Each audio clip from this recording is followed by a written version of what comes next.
Magie qui devait être posée et révélée dans le cycle osirien où Isis applique le plus puissant de ses charmes et ses invocations pour accomplir la résurrection d'Osiris. En d'autres termes, la rédemption de l'âme humaine. Que les dieux de l'Égypte étaient les éléments d'un système magique profond et possédaient une signification bien différente de celle avancée par les égyptologues modernes est certain. Les différentes divinités de la vallée du Nil ont été les éléments d'un complexe système magique métaphysique, une sorte de cérémonie kabbale. Ce ne peut être nié. Mais même impressionnés par la réalité de ce fait, l'égyptologue moderne hésite encore. Supposons, demande-t-il, que les Égyptiens possèdent une doctrine métaphysique élaborée. De quelle valeur est sa redécouverte dans un âge où le naturel a été démontré être médiocre et le surnaturel inexistant? Même si ces personnes disparues dont les momies encombrent nos musées étaient les gardiens de certaines traditions mystérieuses, nous avons simplement dépassé cela. Laissez le passé mort enterrer ses morts, ils disent. Nous préférons vivre dans une ère des Lumières, une illumination que vous détruiriez en nous demandant d'épouser les superstitions de nos lointains ancêtres. Ces superstitions que l'on appelle cependant, il est intéressant de noter, ont la vie dure. En fait, elles ne meurent pas du tout, mais s'insinuent comme une note discordante dans nos existences terre à terre. Le magazine McCall a publié il y a quelque temps un article d'Edgar Wallace intitulé « La malédiction d'Amen-Ra », qui traite de l'agent des phénomènes à l'ouverture de la tombe du pharaon Toutankhamon. Après avoir vivement décrit la malédiction d'Amen-Ra, l'auteur résume l'effet de cette malédiction sur ceux qui sont venus en contact avec la tombe ou de ses contenus. Ces déclarations sont en substance comme suit. Au moment que la tombe a été ouverte, la partie présente à ses fouilles incluait le comte de Carnarvon, Howard Carter et son secrétaire Dick Bethel, M. Bénédite, l'archéologue français, et M. Pazanova. Parmi eux, seul un, Howard Carter, reste vivant. Maintenant, c'était au temps de l'article. Le colonel Aubrey Herbert, demi-frère de Carnarvon, et Evelyn White, qui a également entré dans le tombeau, étaient morts dans l'année, un par suicide. Douglas Reed, Sir Archibald, le radiologiste qui a pris un rayon X de la momie, était mort lui aussi dans les 12 mois, et le professeur Lafleur de l'université McGill, le premier scientifique américain à examiner la chambre de la mort, n'a pas quitté Luxor en vie. Wolf Joel a visité le tombeau et il est mort en moins d'1 an. Jay Gould a été malade dans la tombe et meurt. Les accompagnateurs, dont le devoir était de s'occuper de l'exposition de la tombe au musée du Caire, aussi tombèrent malades et moururent. 7 auteurs français et journalistes ont visité le tombeau et 6 étaient morts dans les 2 ans. Quand ils ont dévoilé Toutankhamon, ils ont trouvé une marque sur son visage. Et par une étrange coïncidence, la marque laissée sur le visage de Lord Carnarvon, qui avait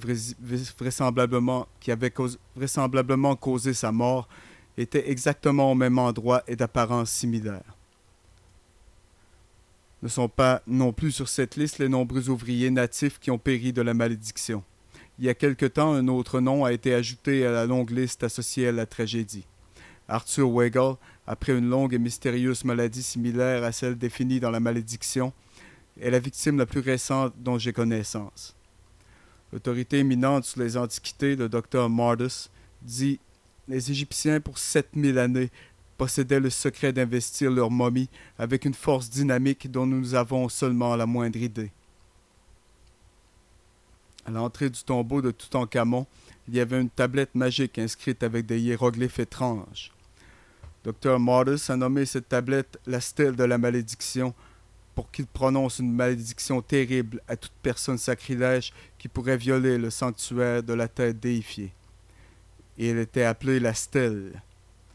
Les mots sur la stèle étaient comme suit. Ô vous êtres d'en haut, ô vous êtres d'en bas, fantômes montant le cœur des hommes, vous de la croisée des chemins et des grandes routes, errant à l'ombre de la nuit, et vous des abîmes de l'ouest en marge du crépuscule, les habitants dans les cavernes de l'obscurité, qui ont réveillé terreur et frisson, et vous, les marcheurs de nuit que je ne nommerai pas, amis de la lune, et vous, habitants immatériels du monde de la nuit, ô gens ou ô habitants des tombes, chacun d'entre vous approchez et soyez mes témoins et mes interlocuteurs. Que la main levée contre ma forme soit flétrie, qu'il soit détruit qui attaque mon nom, ma fondation, mes effigies, les images comme moi. Est-il possible que les égyptologues modernes et scientifiques et toutes les branches et ministères considèrent plausible la culture de l'Égypte si leur recherche dans les forces de la nature leur a donné un tel pouvoir étrange et leur a permis de maîtriser les lois naturelles dont l'apprentissage moderne n'a pas connaissance ou de conception? Les circonstances extraordinaires sont que la malédiction de Toutankhamon surtaxe simplement la théorie de la simple coïncidence, mes amis. Et ce n'est pas un cas isolé pour ceux qui se souviendront avoir lu les contes de la malédiction de la momie de Cléopâtre il y a plusieurs années. Il sera également noté que, dans cet âge de certitude morale, l'histoire de la malédiction de Toutankhamon n'avait pas été diffusée plus tôt alors que plusieurs de nos grands musées ont été inondés par les dons des antiquités égyptiennes provenant de particuliers qui ne voulaient plus les posséder. Et ceux-ci, des personnes, la plupart d'entre eux bien formées, comme l'éducation moderne va, ne sont pas superstitieux, ils étaient juste prudents. L'article suivant est paru dans un journal anglais en 1923. La mort de Lord Carnarvon a été suivie d'une panique parmi les collectionneurs d'antiquités égyptiennes. Partout dans le pays, les gens envoient leurs trésors au British Museum, désireux de se débarrasser d'eux à cause de la superstition que Lord Carnarvon a été tué par le Ka, ou double de l'âme de Toutankhamon. Ces craintes sont, il est inutile de dire, absolument sans fondement. Il est également très nécessaire, mes amis, d'ajouter que le journaliste ne donne pas son autorité pour la deuxième phrase. L'article de journal continue. Une avalanche de colis contenant des mains et des pieds de momies ratatinées, des statuettes de porcelaine en bois et autres reliques de tombes anciennes descendèrent cette semaine au British Museum. La peur inspire ces dons, apportés par toutes les postes. La croyance selon laquelle la malédiction d'un roi mort et la puissance du mal, après des milliers d'années, a gagné des milliers d'adhérents le jour que Lord Carnarvon est tombé malade. Peu de colis reçus au musée portent le nom de l'expéditeur. Les propriétaires, dans leur empressement à se laver les mains des choses maudites, ont essayé de garder leur identité secrète. Le British Museum est une aubaine pour les superstitieux. Il offre un moyen de déplacer la responsabilité sur les épaules d'experts. Les autorités du musée sont utilisées pour ces engagements, après avoir hébergé le couvercle du cercueil de la puissante prêtresse d'Amon-Ra des années, mais ils ne sont pas du tout reconnaissants pour les inondations présentes de cadeaux.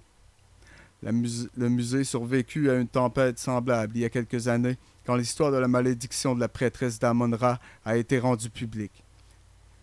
Des cadeaux suffisamment effrayants ont été reçus pour combler une grande vitrine. Une longue chaîne de décès a été attribuée à la malédiction de la prêtresse. Les hommes qui se moquaient des superstitieux ont trouvé la mort dans l'année.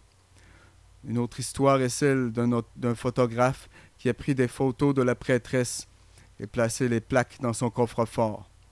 Quand il est allé les voir quelques semaines plus tard, le verre était devenu une fine poudre brune.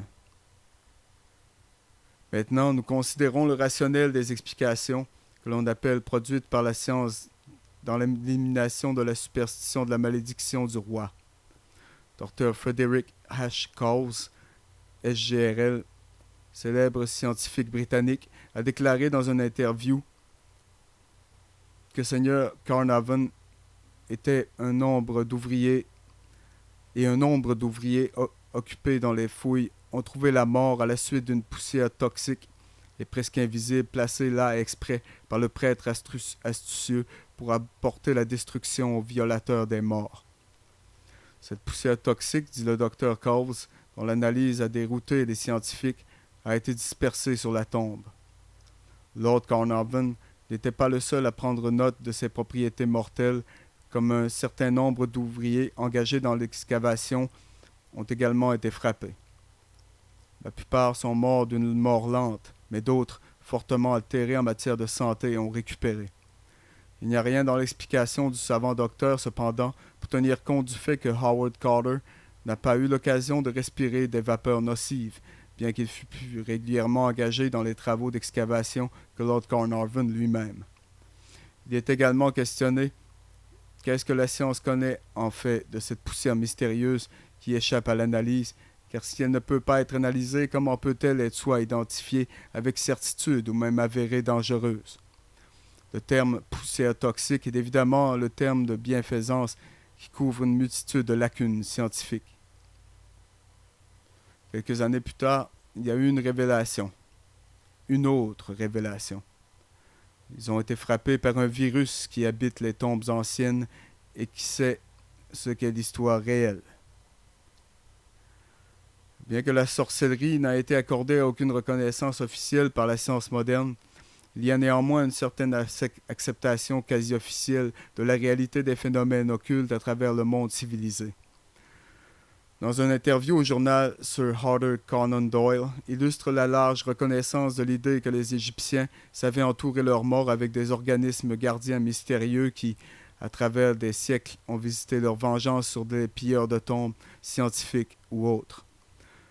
En discutant avec le correspondant du Daily Express de la mort d'un certain M. Fletcher, qui avait senti la colère des morts de l'Égypte, Conan Doyle a déclaré que la tragédie a été causée par des élémentaires égyptiens gardant une momie femme, car un autre étudiant de l'égyptologie, un M. Robinson, avait commencé une enquête sur les histoires de la malveillance de la momie. J'ai averti M. Robinson, dit-il, contre lui-même au sujet de la momie au musée de Colombie. Il a persisté et sa mort a suivi. On peut se demander où tout cela s'en va, mais cela devient très clair quand on comprend que les Égyptiens ont hérité de la religion de Babylone. Alors, doit-on présumer que la phrase unique de la magie cérémonielle constituait l'ensemble du répertoire des thaumaturges égyptiens? Voyez, s'il pouvait manifester ce pouvoir étonnant, n'est-il pas probable qu'il possédait une connaissance des forces naturelles cachées, force encore inconnue pour le monde moderne du public qui est peut-être d'une valeur inestimable, laquelle peut encore être contenue dans ce que l'on appelle les secrets de l'âge, laquelle est gardée par l'école des mystères modernes, laquelle est encore l'ancienne école des mystères présentée à travers les âges.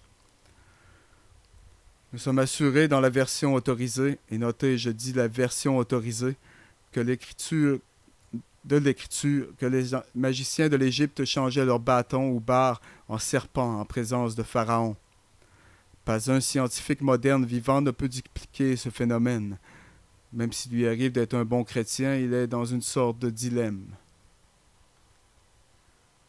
Nous pouvons passer au-dessus de tous les efforts désespérés de réfuter les pouvoirs magiques des Égyptiens comme résultant non pas d'une connaissance mature, mais d'un préjudice désespéré.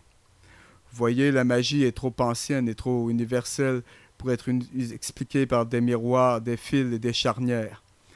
En l'Égypte, nous avons affaire sans aucun doute avec de véritables manifestations de la puissance occulte. Le savant auteur de Art Magic présente ce qui peut être accepté comme une estimation précise, raisonnable des prêtres magiciens des mystères anciens égyptiens.